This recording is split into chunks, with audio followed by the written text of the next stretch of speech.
प्रतापगढ़ बहुत ही खुशहाल राज्य था, क्योंकि वहां का राजा रतन सिंह बहुत ही दयालु और शक्तिशाली था।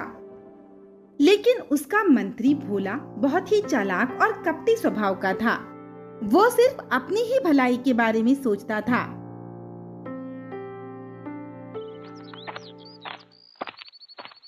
मैं मनमौजी रहूंगा अकेला, मांगू भीख भर भर थैला। महाराज, आपने इस भिखारी को देखा? लगता है ये यहाँ नया आया है। आज से पहले हमने इसे यहाँ कभी नहीं देखा। नहीं महारानी, हमने उसे नहीं देखा। हम अपने बेटे महावीर के बारे में सोच रहे थे। अगर 2 साल पहले हम उसे अपने साथ नदी किनारे ना ले जाते, वहाँ भगदड़ ना मचती, तो वो आज भी हमारे साथ होता। महाराज, महल में चोरी हो गई और चोरी का शक एक भिखारी पर है। उसे जल्दी पकड़ा जाए और राज दरबार में पेश किया जाए।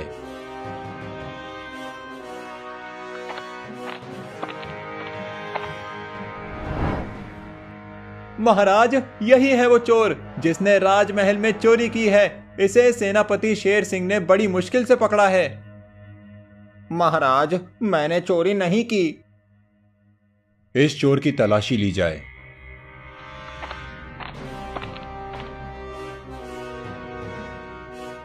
महाराज, ये रहा वो हार जो चोरी हुआ था, लेकिन चोरी हुआ बाकी का सामान इसके पास नहीं है। लगता है इसने वो सामान कहीं छुपा दिया है। महाराज, मैंने चोरी नहीं की। ये हार मेरे झोले में कहां से आया? मैंने कहीं भी कुछ भी नहीं छुपाया। एक तो चोरी करते हो और झूठ बोलते हो। तुम्हें इसकी कड़ी से कड़ी सजा मिलेगी। महाराज, हमारे राज्य के कानून के अनुसार चोरी करने वाले को पूरे 1 साल तक राज्य से बाहर रहना पड़ता है। सेनापति, इस भिखारी को राज्य की सीमा के बाहर छोड़ाओ और ध्यान रहे कि ये 1 साल तक राज्य की सीमा के अंदर ना आ सके। चोरी तो मैंने की और सजा इस भिखारी को मिली। हूं ना मैं बहुत होशियार। राजा के कहने पर सेनापति उस भिखारी को राज्य की सीमा के बाहर एक जंगल में छोड़ आता है, जहां वो भिखारी झोपड़ी बनाकर रहने लगता है। महाराज, आपकी कोई संतान नहीं है और इस राज्य के कानून के अनुसार अब आपको राज्यवंश आगे बढ़ाने के लिए किसी बालक को गोद लेकर उसे इस राज्य का राजकुमार घोषित करना होगा। और मेरे बेटे रवि से ज्यादा होशियार और काबिल कोई भी नहीं है जिसे आप गोद ले सकें। कौन कहता है कि महाराज की संतान नहीं है? उनकी एक संतान है जो इस राज्य का राजकुमार भी है। लेकिन वो उस भगदड़ में कहीं खो गया था और वो जिंदा है या नहीं, ये कोई नहीं जानता। मंत्री जी सही कह रहे हैं। अब समय आ गया है कि अब हम संतान को गोद लेकर उसे इस राज्य का राजकुमार बनाएं। वो कोई और नहीं बल्कि मंत्री भोला का बेटा रवि होगा। हम ये घोषणा करते हैं कि 2 दिन बाद हम रवि को गोद ले लेंगे। देखी मेरी होशियारी, कैसे मैंने राजकुमार को अपने रास्ते से हटा दिया और अपने बेटे को इस राज्य का राजकुमार बना दिया। उसके अगले दिन वो भिखारी फल तोड़ने के लिए जंगल के अंदर जाता है। तभी उसे किसी के रोने की आवाज सुनाई देती है और वो उस आवाज का पीछा करते हुए गुफा के अंदर पहुंच जाता है।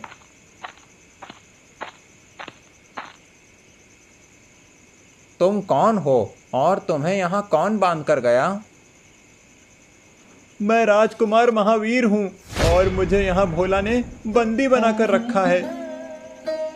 क्या मंत्री भोला ने तुम्हें बंदी बनाया हुआ है? उसी की वजह से मैं भी 1 साल के लिए राज्य से बाहर रहने की सजा भुगत रहा हूँ। राजकुमार, आप चिंता मत करिए, मैं आपको अभी राजमहल ले चलूंगा।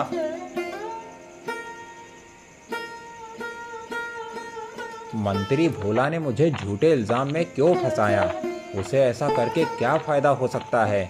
और तो और उसने राजकुमार को भी यहाँ बंदी बनाकर रखा है। जरूर वो कोई बड़ा षड्यंत्र रच रहा है। मुझे उसके षड्यंत्र को नाकाम करना होगा। सबसे पहले ये पता लगाना होगा कि वो क्या चाहता है। इसीलिए अभी राजकुमार को महाराज के पास ले जाना सही नहीं होगा। ये सोचकर वो भिखारी राजकुमार को राजमहल ना ले जाकर अपनी झोपड़ी में ले जाता है और खुद रात के समय सबसे छुपकर मंत्री के घर के बाहर जाकर छुप जाता है और उसकी बातें सुनने लगता है। आज मैं बहुत खुश हूँ। मेरी इतनी सालों की मेहनत का फल मुझे मिल गया। अब राजा की सारी दौलत और राज्य मेरा होगा। अब मेरा बेटा बनेगा प्रतापगढ़ का राजा। हाँ पिताजी, अब मैं बताऊंगा कि अच्छा राजा कैसे बना जाता है। अभी सब्र करो मेरे बेटे, अभी तुम सिर्फ राजकुमार बनोगे, जिसमें अभी पूरी रात बाकी है। उसके बाद शुरू होगा मेरा असली खेल। हम दोनों मिलकर राजा और रानी को अपने रास्ते से हटा देंगे और फिर बनेंगे इस राज्य के राजा। तो ये है इस मंत्री की चाल। मुझे ये बात राजा जी को जाकर बतानी चाहिए। नहीं नहीं, अगर मैं राजा जी के पास गया तो वो मुझे बंदी बना लेंगे। मुझे सेनापति के पास जाना चाहिए।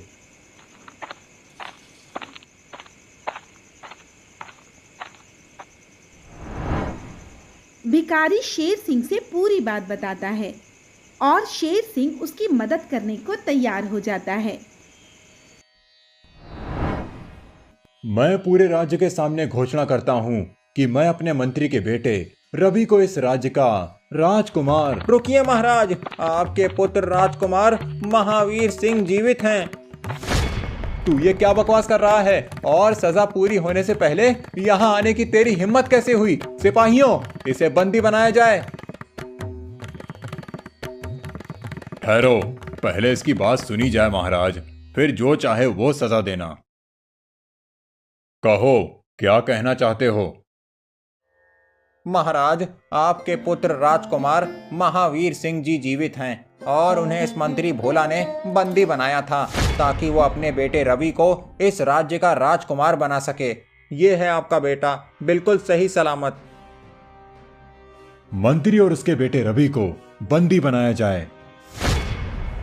तुम्हें कैसे पता चला मेरा बेटा कहाँ है और इसे भोला ने बंदी बनाया है? भिखारी राजा शेर सिंह से पूरी बात बताता है। तुमने हमारे बिछड़े राजकुमार को हमसे मिलाया। कहो, क्या इनाम चाहते हो? महारानी, मैंने चोरी नहीं की, मुझे झूठे इल्जाम में फंसाया गया था। मुझे न्याय दिलवाइए। महाराज, इसी मंत्री ने इस पर चोरी का इल्जाम लगाया था। इसकी तलाशी ली जाए और सच बाहर लाया जाए। राजा के आदेश पर सिपाही मंत्री के घर तलाशी लेते हैं, जहां चोरी किए गए गहने मिल जाते हैं, जिसके बाद उस भिखारी को चोरी के इल्जाम से बरी कर दिया जाता है। तो इस तरह भिखारी की मदद से राजा और रानी को बिछड़ा राजकुमार वापस मिल जाता है। माधोपुर नामक एक बहुत बड़ा राज्य था, जहां पर राजा रघुवीर सिंह का राज था। वो बहुत ही समझदार और दयालु राजा था। एक दिन वो सभा में बैठा अपने मंत्री नीलकंठ से प्रजा की भलाई के बारे में चर्चा कर रहा था।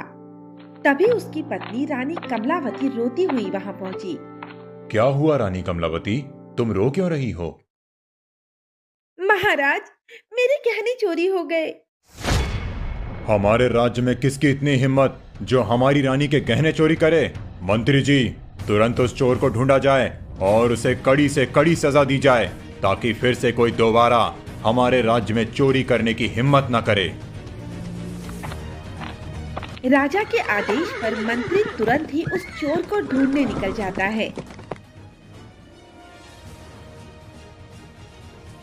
मंत्री पूरे राज्य में ढूंढता है, लेकिन वो चोर उसे कहीं नहीं मिलता। मंत्री हार मानकर वापस राजा के पास जाता है।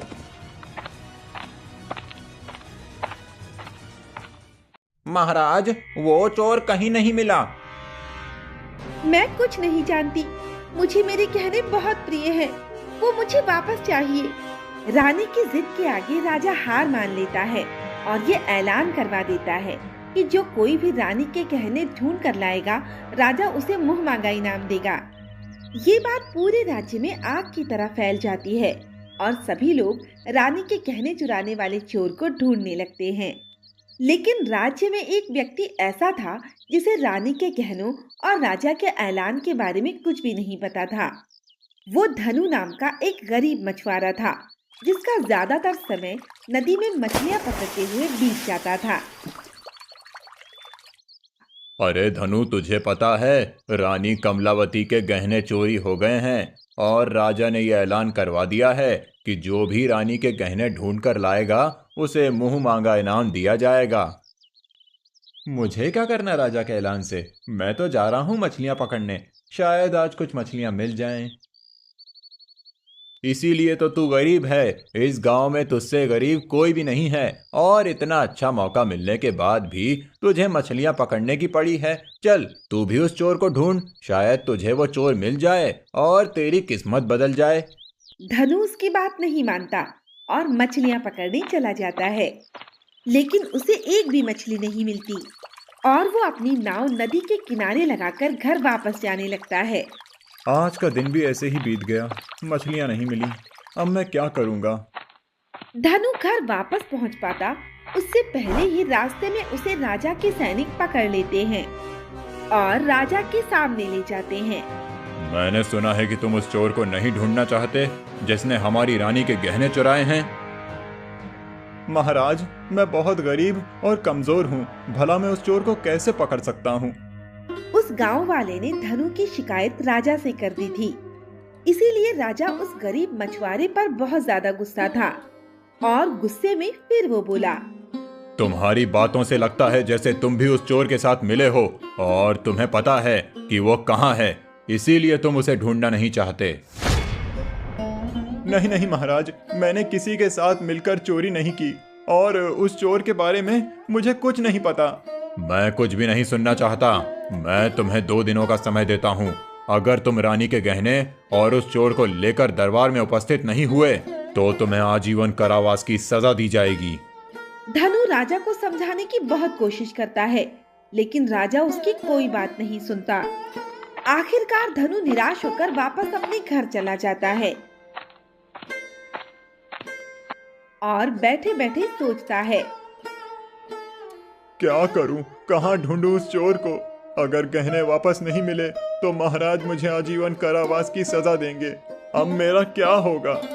तभी उसके घर मंत्री नीलकंठ पहुंचता है। उसे देखकर धनु घबरा जाता है। मंत्री जी, मैं उस चोर को नहीं जानता और मैंने गहने भी नहीं चुराए। मैं ये बात जानता हूँ कि तुमने चोरी नहीं की, इसीलिए मैं तुम्हारी मदद करने आया हूँ। नीलकंठ धनु के कान में एक तरकीब बताता है।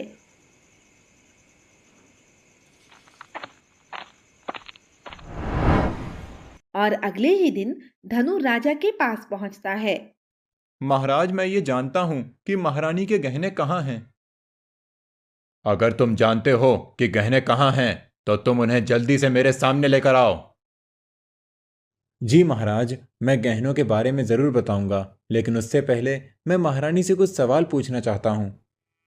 धनु की बात सुनकर राजा गुस्सा हो जाता है, लेकिन मंत्री के समझाने पर वो उसकी बात मान लेता है और धनु को रानी कमलावती से बात करने की इजाजत दे देता है। महारानी, आपने पिछली बार अपने गहने कब पहने थे और उन्हें उतार कर कहाँ रखा था? मैं पिछली बार अपने गहने पहनकर अपनी सहेलियों के साथ नदी में नहाने गई थी और इसके बाद मेरे गहने चोरी हो गए। महारानी, क्या आपको याद है कि नहाने के बाद जब आप महल वापस आई थीं, तो आपने गहने उतारकर कहाँ रखे थे? मुझे ये बात अच्छे से याद नहीं है। धनु और रानी कमलावती की बात पूरी हो जाने के बाद मंत्री नीलकंठ बोला, महाराज, मैंने सैनिकों के साथ पूरे राज्य में महारानी के गहने ढूंढे, लेकिन गहने कहीं नहीं मिले। अगर आपकी आज्ञा हो तो मैं एक बार नदी के किनारे, जहां महारानी उस दिन नहाने गई थीं, वहां गहने ढूंढना चाहता हूं। राजा रघुवीर सिंह मंत्री को नदी के किनारे गहने ढूंढने की इजाजत दे देता है और मंत्री धनु को लेकर नदी के किनारे पहुंच जाता है। वो दोनों मिलकर गहने ढूंढने की बहुत कोशिश करते हैं, लेकिन उन्हें रानी के गहने कहीं नहीं मिलते। अगर गहने नहीं मिले तो महाराज मुझे आजीवन कारावास की सजा देंगे। अब मैं क्या करूं?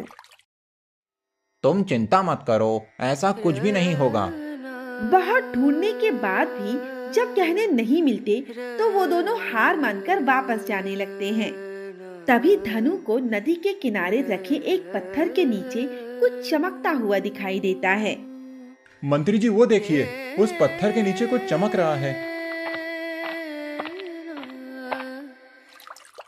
मंत्री तुरंत जाकर पत्थर हटाकर देखता है तो उसे रानी के खोए हुए गहने मिल जाते हैं, जिन्हें लेकर वो दोनों राजा के पास पहुंच जाते हैं।